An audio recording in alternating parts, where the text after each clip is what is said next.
I never made it, but I know what it takes. I'm motivated by a mix of emotions.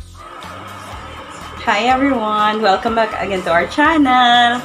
Okay, so today, hindi ako, actually hindi ko sana i-vlog kasi hindi ko alam kung paano gawin. So I'll try to make pandesal. First time na gagawa ako ng pandesal. And wala lang, nakita ko kasi siya sa group namin dun sa Facebook. Merong isang Filipina doon na gumawa ng pandesal at naglagay siya ng mga ingredients. So, sorry, nakalimutan ko po yung name. Basta, group siya namin yung admin mismo. So, gagawa ko. Ito-try ko yun. So, let's see kung magiging successful or hindi. But, let me try. And then, so for now, may mga ingredients ako. Okay naman. Kaso lang wala akong breadcrumbs. And gabi na ngayon. And I don't know kung saan. Mahirap daw kasi talagang bumili ngayon ng tawag dito ng bread, kasi maano talaga yung breadcrumbs, hindi ako makakabili ngayon in short. So ang ginawa ko is meron kaming ganito na hindi naubos, yung biscotti almond na na ganito. So yun ang gagawin ko. So eto siya, gagawin ko siyang breadcrumbs. So gagawa ko konti lang para at least tignan ko kung maging successful siya or hindi. So ayan, I'll show you later kung paano at kung ano yung maging result nito. Thank you!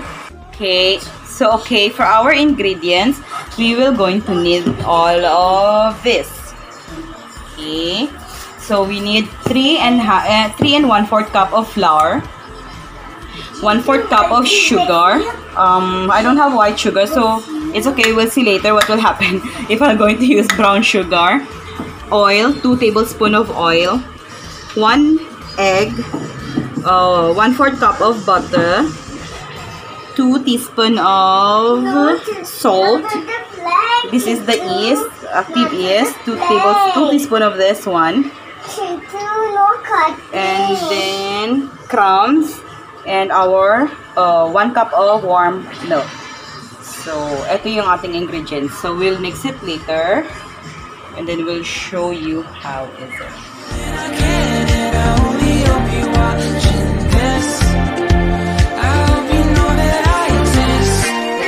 Mission control, do you read me? Send me my coordinates lately. Mission control, am I drifting? Tie me to someone who will love me. Yeah, I'm doing. Okay. So first, we will going to combine the ingredients. But first, we are going to combine all the wet ingredients. So we will use first the milk. Okay. Milk, and then our butter,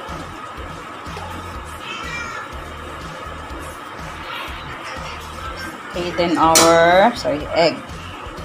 Okay.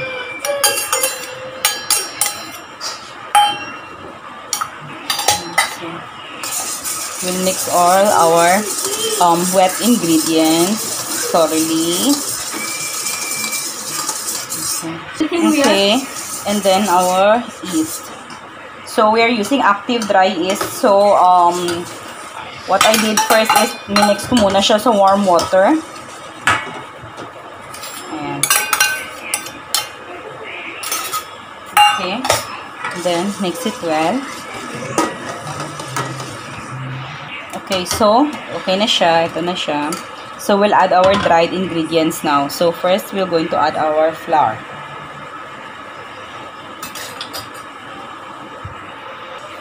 We'll add our flour. So left-handed kasi ako kaya hirap yan. Our flour.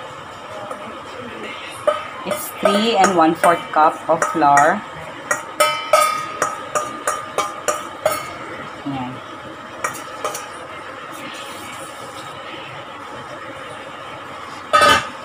Our sugar and our salt. So, ayan. Then we'll mix it proper. So, okay. Ito na. I've started to knead it now. Hindi ko pinakita yung first kasi parang napaka-wet niya. But it become okay. Okay. So, this is what I do. I'm not sure if it is right or wrong. But let's see. Anyway, kami lang naman ang kakain dito. So, I'll make sure that I'll just mix it or I'll knead it proper. Salisinan kami mamaya. I mean, like, after this, for 5 minutes, I'll do it. And then another 5 minutes, Chintu will do it for me. Ayan. I really know you already, na? Yeah. Because we introduced before, eh? So, ayan.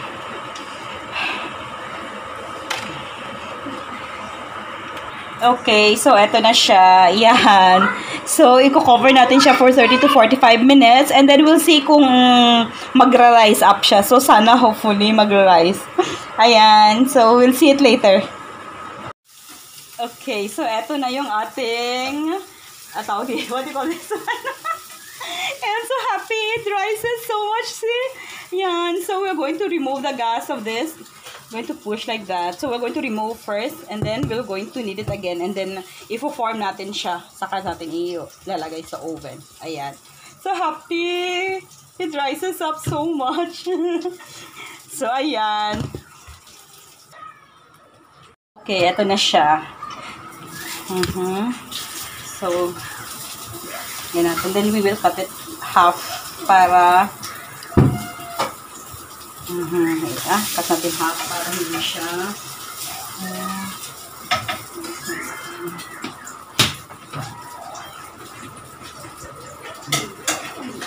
hindi siya mahirap. So, let's make it 2. Okay, so again, I cut it again. Long yan. Ayan. Hinati ko ulit siya. Nandiyan na yung asawa ko. So, we'll cut it small. Yan. And then, try natin lagyan ng cheese yung iba. Baby, take the cheese first, please, in the fridge. Yan. So, okay, we'll try cheese pandesal now. Okay? So, we'll try cheese pandesal. See, I put a little cheese on that. And then, we will see later. I hope it will become okay. Okay, we already have preheat our oven and yung finorm namin is nandito sa loob. Again, so that it will rise up. So, eto na yung pandesal. Pasensya na sa form ng aming pandesal. Ayan, so nilagyan ko siya ng butter kasi gusto ng asawa ko may butter. Ayoko. So, para patas kasi gusto ko crumbs lang. So, ayaw niya. So, eto, lagyan natin ng butter. And then, lagyan natin ng crumbs on top. Ayan. And then, lagyan natin ng crumbs on the top. Ayan. Yung kaninang... sorry. Yung crumbs na... Stop it na, babe. So, yan. So, titignan natin kung anong magiging lagay ng ating pandesal mamaya. So, I hope magiging pandesal talaga siya. My Mirchi Baja yet to come. 4 days it's being launched, not yet come pandesal. He's getting angry because I did not upload the video of that chili dynamite. Very so I supposed to video that one. I supposed to upload the video. Yeah. Okay. Ayan. So, ayan. Lalagyan na natin siya sa loob. Tcharan! So, God bless you, pandesal. Okay, so okay. Energetic. Maybe already eat the pandesal, that's why.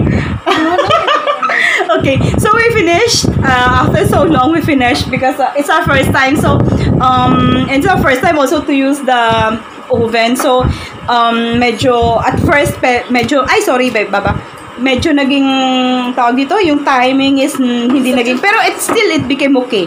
So, eto na siya. Actually, second na to. Ito yung second batch. Ito yung maliit na third batch. Yung first batch is already it's already two is left out of, I don't know, 10 something, I think. So far, it's a success because nagustuhan nila. Kung kinain din nila, so yung naging dinner namin. At sobrang okay. Baba, it's hot! You like it? You like it? You like it, Baba? Ay! So, ayun. So, naging successful yung aming unang pandesal, yung unang pag-bake namin at unang gamit namin ng aming oven. Ayan. Yeah, you see, You like the bread? You like the bread? How many you ate? How many you ate? two eh. How many? You eat two? Oh my God. Maybe at least. So, ayan. So, I hope na ano na lang, ilalagay ko na lang sa what tawag dito sa description box yung mga ingredients na ginamit namin, tsaka yung steps. So yung steps is very very easy. Minix lang naman lahat, ganyan. Ayun. So makikita nyo naman lahat makikita nyo naman lahat sa video. Ayun. So thank you so much again, guys, and I hope you enjoyed this video. Please don't forget to like and share the video, and please dun sa hindi pa nagsasubscribe, please do subscribe. At sa mga subscribers, new subscribers, thank you so much for subscribing to our videos, and I hope na don't forget to click the notification bell as well, so that you will be notified on our next videos. Thank you so much, and God bless. Good night, everyone. Bye bye.